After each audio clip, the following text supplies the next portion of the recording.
Salut à tous les amis, j'espère que vous allez bien. Aujourd'hui on se retrouve pour parler de Khabib et de son équipe et du contexte d'Daghestan. Comment font-ils pour dominer actuellement les débats dans cette catégorie des 70 kilos et performer au plus haut niveau dans plusieurs organisations? Tout d'abord les amis, pensez à vous abonner, pensez à nous mettre en commentaire s'il y a des sujets en particulier que vous voulez qu'on aborde, on le fera avec grand plaisir. Donc on va parler un peu du contexte, on va parler en fait de toute cette dynamique que Khabib a créée. Et je dois dire que je vois beaucoup de réactions sur internet et je trouve que c'est un sujet très intéressant. Et du coup j'ai regardé beaucoup de vidéos, j'ai écouté beaucoup d'instructions que Khabib donnait. Et j'ai recueilli pas mal d'informations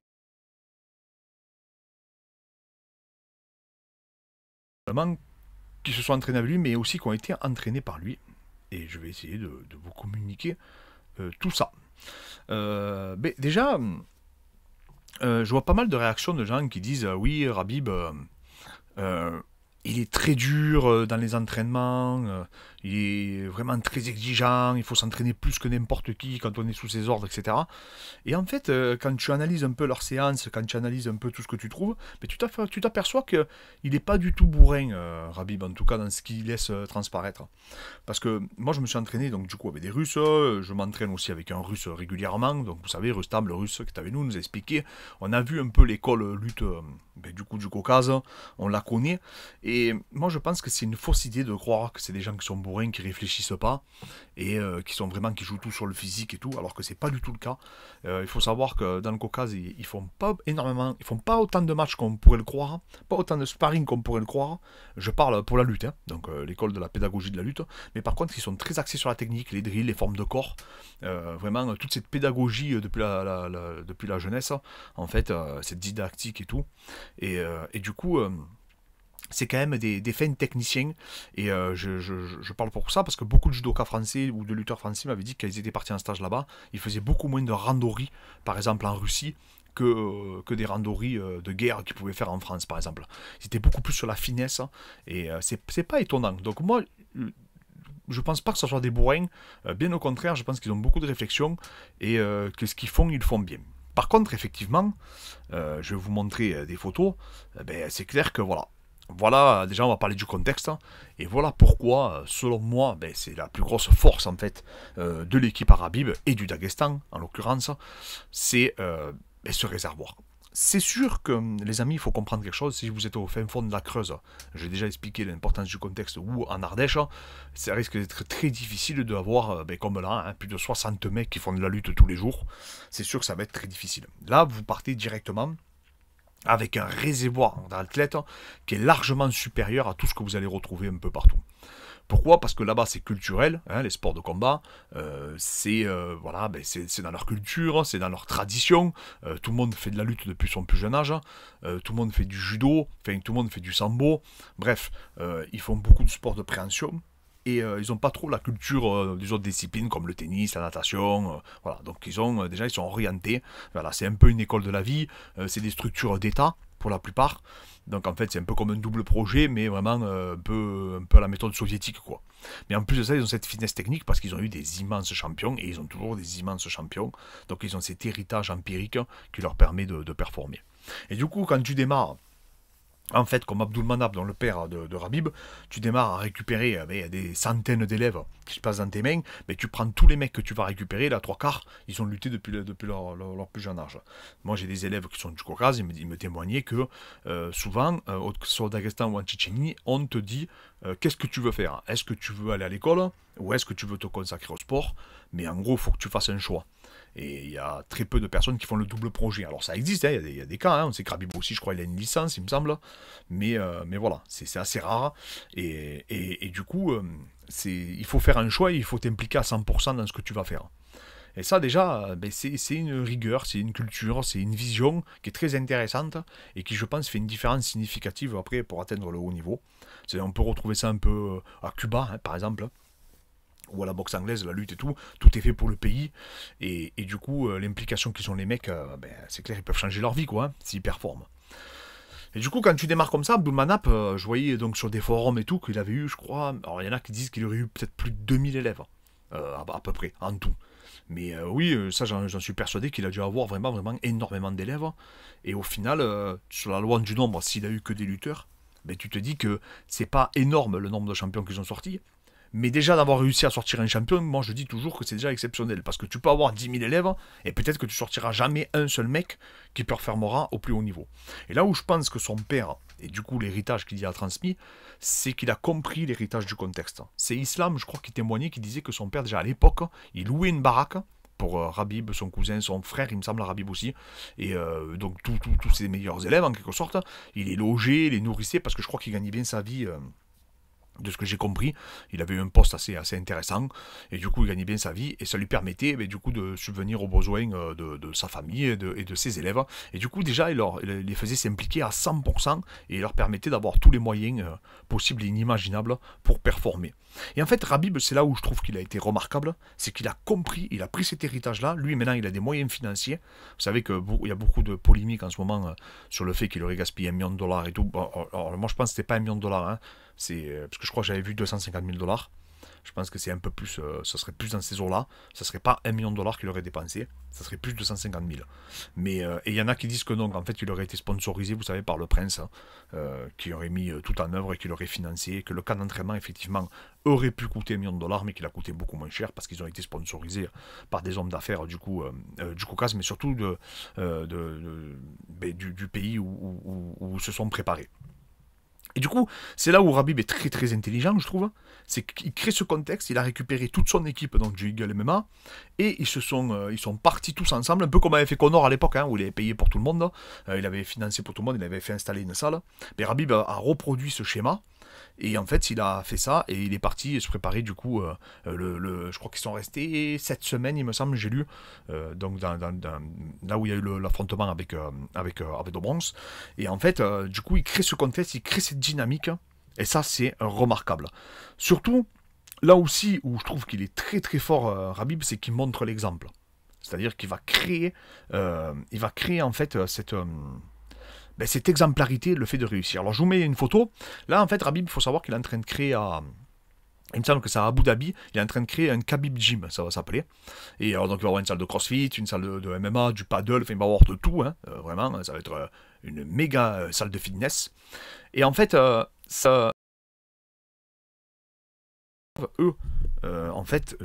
ils se rendent compte de ce qu'il est en train d'accomplir. Ils se rendent compte qu'il est en train de réussir. Et du coup, le fait de voir ton coach, ton manager, ton ami, réussir, ça crée cette locomotive en fait. C'est la locomotive, on l'a vu, pareil, je fais le parallèle, même s'ils n'ont rien à voir, mais par contre les deux, ils ont un point commun, Conor et lui, c'est qu'ils se développent bien économiquement, Rabib à travers son organisation, et Conor à travers ses affaires. Alors même s'ils sont éloignés, mais au niveau du business, je trouve que Rabib se débrouille très très bien, enfin en tout cas de ce qu'il laisse paraître, et le fait, ça inspire, parce que Conor a fait exploser le SBJ, mais Rabib fait exploser son club. Et c'est là où c'est vachement intéressant, c'est qu'il montre du coup à ses cousins, à ses neveux, à sa famille, à ses élèves, que c'est possible de réussir à travers le MMA, de changer sa vie, et surtout changer la vie de tout le monde, pas que de soi-même et de sa femme, vraiment tous les gens qui nous entourent et qu'on apprécie. Et ça, c'est énorme l'exemplarité, mais vraiment les amis, les gens ne se rendent pas compte. Et c'est là où il est très fort Rabib, c'est pas tellement pour moi dans cette méthode, parce qu'il récupère des mecs qui sont déjà extrêmement forts, donc il va venir consolider ça avec sa vision, mais surtout, c'est qu'il a compris l'importance du contexte, il a compris l'importance de parler anglais, il a compris l'importance aussi d'avoir des relais en fait aux États-Unis avec Cormier, Javier Mendes, etc. Donc tout ça, il a mis en place une grosse dynamique de groupe dont lui est la locomotive. Et derrière, ça lui permet, en fait, de permettre aux autres de performer. Donc on voit qu'il commence, voilà, on voit ça, c'est des photos où il partage, en fait, sa réussite, hein. Il est en train d'inspirer les gens du Daghestan, et ça, c'est incroyable, parce que je pense qu'il va vraiment, grâce à lui, le niveau du MMA au Daghestan va exploser. Pourquoi ? Parce qu'ils s'identifient à lui, ils s'identifient à ses valeurs, à son travail, à sa vision, et ça, c'est vachement intéressant. On le voit d'ailleurs dans le dernier camp, le reportage sur l'entraînement, il avait eu Belal Mohamed qui les a rejoints, donc il les a rejoints à la fin. Mais il y a un témoignage que j'ai trouvé très intéressant de Belal Mohamed, et moi ça je pense que c'est vraiment des fausses informations. C'est Belal Mohamed, il dit qu'il a fait donc un entraînement, il s'entraîner avec Rabib, il disait qu'au début il a fait de la lutte, donc il était mort, donc ils ont fait je sais pas combien de matchs de lutte. Ensuite Rabib il a dit viens maintenant tu te mets contre la cage, donc lui il était déjà KO. Et Khabib, en fait, l'a fait commencer en plus dans une position défavorable. Et après, il dit, Khabib l'a amené au sol, et après, il dit que Khabib lui a dit, maintenant, mais quand il était mort, donc il n'arrivait même plus à se relever, il lui a dit, maintenant, tu fais 3 minutes de gainage. Voilà, ou 2 abdos, je sais plus exactement. Et il y a beaucoup de gens qui ont réagi, qui m'ont écrit, qui m'ont dit, ouais, t'as vu, il fait faire n'importe quoi, il leur fait faire, les mecs sont morts pour mort, et tout. Mais c'est pas qu'il leur fait faire n'importe quoi, c'est que peut-être qu'il a identifié chez Belal Mohamed que, en fait, c'est un mec qui s'économise énormément, Belal Mohamed, en combat. Et peut-être que Khabib, il a mis un petit coup de fouet, en fait, dans ce sens-là. Parce que tu peux voir qu'il fait beaucoup de grappling à, pas intensité, à intensité modérée. Par exemple avec Islam, par exemple avec son cousin, son neveu, etc. Donc je pense pas qu'il soit bourrin, qu'il veut tout le temps à fond, à fond, à fond, à fond, à fond, à fond. Même s'il y a des témoignages qui vont dans ce sens-là. Parce que lui, c'est quelqu'un d'endurance, quelqu'un qui a une grosse charge d'entraînement. Mais je pense pas qu'il soit dans une mentalité à la Ramzat, par exemple. Je pense qu'il est un peu plus... Ramzat, il s'entraîne beaucoup plus. Je pense que Ramzat, il aime vraiment ça. Mais je pense que Khabib, il est plus posé dans son approche. En tout cas, il a l'air plus appliqué, plus posé, peut-être plus stratégique. Et du coup, on le voit quand il tourne. J'ai pas le sentiment qu'il va tout le temps à fond. J'ai vraiment le sentiment qu'il arrive à gérer, qu'il parle, qu'il discute, qu'il oriente. Et ça, c'est génial. C'est génial.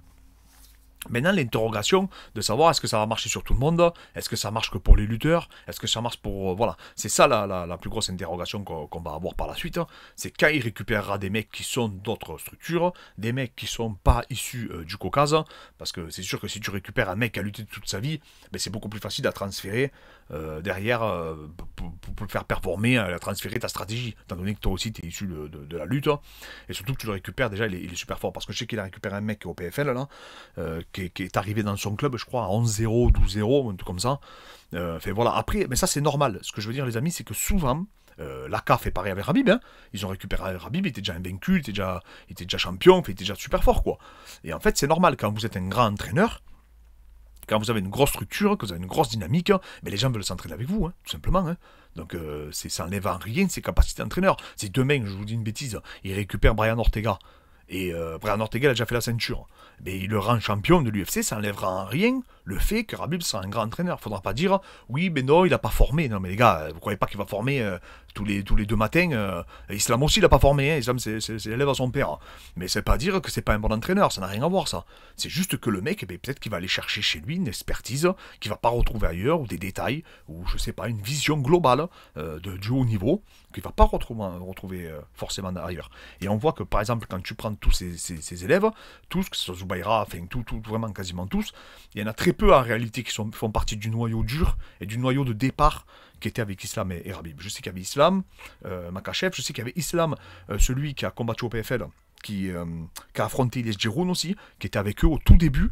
Zazurov est arrivé par la suite. Hein. Mais voilà, en fait, je crois qu'ils n'étaient pas tous ensemble à la base. Ils étaient beaucoup éparpillés un peu, ce qui est logique. Hein. Mais après, ben, souvent, ce que tu fais, ben, c'est que tu vas rejoindre la plus grosse académie, la plus grosse structure. Tu vas rejoindre aussi l'académie où il y a des champions, où il y a le champion. Parce que toi, ça te permet, ben, du coup, de pouvoir t'entraîner face aux meilleurs au monde actuellement. Et on le voit, nous, en France. Hein, y a des mecs qui vont aller s'entraîner avec Saladin. Il y a des mecs, si c'est des poids lourds, ben, ils ont tout intérêt à aller s'entraîner avec Cyril Gane. C'est logique. Pourquoi? Parce que c'est des locomotives et tu peux t'évaluer face à des mecs qui sont au top niveau, qui sont alors vraiment, voilà, qui font partie vraiment des meilleurs et qui peuvent se taper. Voilà, tu peux avoir déjà tu peux en fait identifier le niveau qui va te séparer ou pas avec les meilleurs combattants de la planète. Et c'est là où je pense que Khabib est très très fort, c'est qu'il a créé cette dynamique de groupe, il a créé cet ensemble autour de lui. Et il a cette vision vraiment du MMA dans sa globalité. Et ça, c'est top. Et surtout, il a cette aura. Et la croyance en son entraîneur, c'est extrêmement important. C'est-à-dire que si vous êtes accompagné par lui, ben peut-être que vous avez le sentiment que vous n'allez pas perdre, que vous ne pouvez pas perdre. Hein, et vous allez créer un genre d'aura un peu mystique autour de lui. Et ça, c'est très important. Mais comprenez une chose, les amis, c'est sûr que si demain, vous ouvrez un club de MMA à Cuba, vous récupérez les 3/4 des lutteurs qui n'ont pas performé, ou des boxeurs, eh bien c'est sûr que vous, ou au Daghestan, ou je sais pas moi, au fin fond d'une favelas, où il y avait des tueurs en jiu-jitsu brésilien, ben c'est sûr que ce n'est pas comparable avec si vous ouvrez un club au fin fond de l'Ardèche, où malheureusement la culture, ben, je vais vous dire une bêtise, c'est le foot, et que personne n'a jamais pratiqué ce sport de combat, vous arrivez, ben, le temps de former un seul mec, vous allez perdre des années, ça c'est clair et net. On ne joue pas dans la même cour. Et surtout que les mecs vont s'impliquer parce que, comme je vous dis, c'est culturel, c'est contextuel, il y a l'aspect financier aussi en prendre en considération. Comme je vous dis, quand je suis arrivé aux États-Unis, regardez la vidéo, je l'explique, la différence de culture, de vision. Les Brésiliens, ils étaient 10 à dormir dans un sac de couchage.